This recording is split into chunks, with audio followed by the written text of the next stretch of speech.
this virus originated in Wuhan, there's like, I don't know, 100,000 people a day leaving Wuhan. So it went everywhere very fast, throughout China, throughout the rest of the world, and the fatality rate was low. Don't you think though it's difficult to appreciate? It's difficult to filter what the information that's coming out of China to accurately really get a real true representation of what happened. The propaganda machine is very strong. Sure. The World Health Organization appears to have been complicit with a lot of their propaganda. The thing is that American companies have massive supply chains in China, like Tesla, for example. We have hundreds of suppliers, like tier 1, 2, 3, 4 suppliers throughout China. So we know if they are able to make stuff or not. We know if they have issues or not. Then China is back at full steam. Pretty much every U.S. company has some significant number of suppliers in China. So you know if they're able to, provide things or not, or if there's, high mortality rate. Tesla has 7,000 people in China, so 0 people died. 0. Okay, so that's a real statistic. That's coming from Do you think there's a danger of politicizing this, where it becomes like opening up the country as Donald Trump's? It's his goal. It's his, and then anything he does is sort of there's people that are going to oppose it and come up with some reasons why he's wrong, particularly in this climate. Whereas as we're leading up to November, and the 2020 elections, do you think that this is a real danger in terms of public's perception that Trump wants to open it up, so they knee jerk oppose it because they oppose Trump? I think there has been some this has been politicized, in both directions, really. So it's which is not great. But like I said, separate and apart from that, I think there's the question of where do civil liberties fit in this picture? Yeah. And what can the government make you do? What can they make you not do? And what's okay? Right.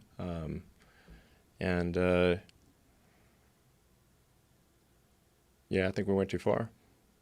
If somebody has COVID, gets eaten by a shark, we find their arm has COVID. It's going to get recorded as a COVID death. Is that real? Basically. Not that bad, but heart attacks, strokes. You get hit by a bus. Cancer.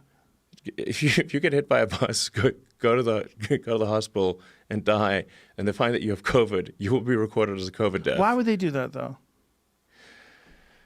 Well, right now, the road to hell is paved with good intentions. I mean, it's mostly paved with bad intentions, but there's some good intention paving stones in there too. And the stimulus bill that was intended to help with hospitals that were being overrun with COVID patients created an incentive to record something as COVID that is difficult to say no to, especially if your hospital is going bankrupt for lack of other patients. So the hospitals are in a bind right now. There's a bunch of hospitals they're furloughing doctors, as you were mentioning. If your hospital's half full, it's hard to make ends meet. So now you've got if I just check this box, I get $8,000. Put them on a ventilator for 5 minutes, I get $39,000. Or I got to fire some doctors. So this is a tough moral quandary. It's like what you can do. That's the situation we have. Ugh. What's the way out of this? What do you think is if you had the president's ear, or if people wanted to just listen to you openly, what do you think is the way out of this? Let's clear up the data.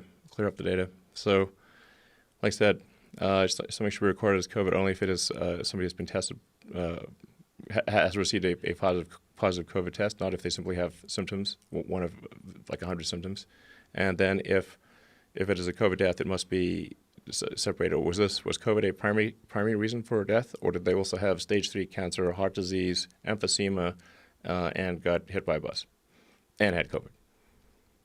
Yeah, I've read all this stuff about that, about them diagnosing people as a COVID death despite other variables. This is not a question. This is what is occurring. And where are you reading this from? Where are you getting this from? The public health officials have literally said this. This is not a question mark. Right.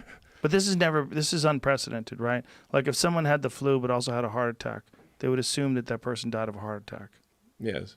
Yeah. So this is unprecedented. Is this because this is such a popular, I don't want to use that word the wrong way, but that's what I mean, a popular subject and financial incentives? Yes. And like I said, this is not some sort of a moral indictment of sort of hospital administrators. It's just they're in a tough spot here. They actually don't have enough patients to pay everyone without furloughing doctors and firing staff, and yeah, they're potentially going bankrupt. So then they're like, okay, well, the stimulus bill says if we get all this money, if we say if it's a COVID death, I'm like, okay, they coughed before they died.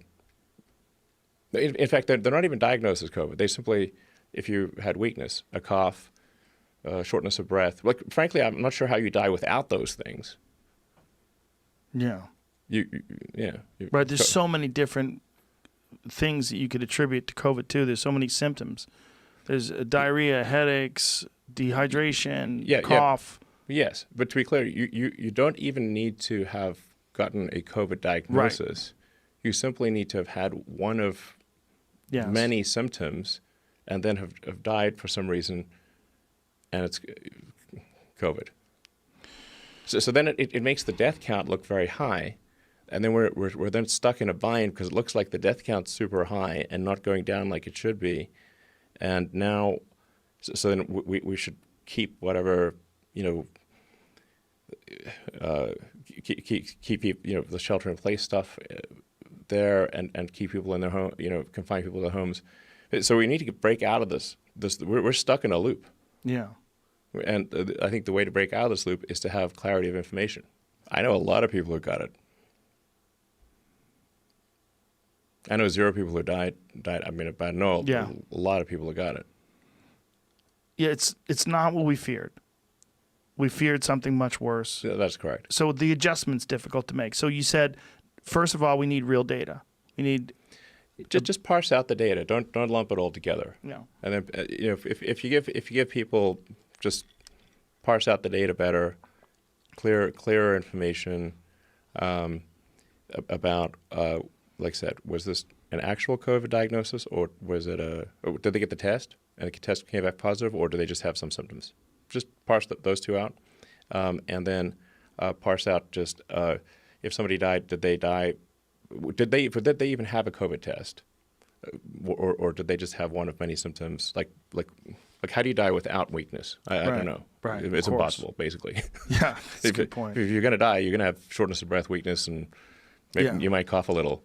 So was it quantified? What was it? Yeah, did that person die? Did they actually have a COVID test, and the test come back positive? And then if they died, did they die where COVID was?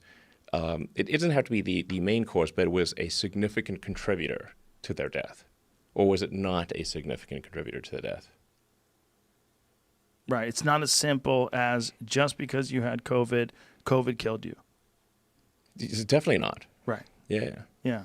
I mean, people die all the time, and they have like flu and other colds, and we don't say that they died of those flu and other colds. Well, that's what's so weird about absurd. This. It's so popular, and I use that word in a weird way, but it's so popular that we've kind of forgotten. People die of pneumonia every day. People die of the flu. Didn't take a break. Oh, COVID's got this. I'm going to sit this one out. I'm going to be on the bench. I'm going to wait until COVID's done before I jump back into the game of killing people. No, the flu's still here killing people. I mean, every year in the world, several 100,000 people die directly of the flu. Yeah. Not tangentially. Right. Not every.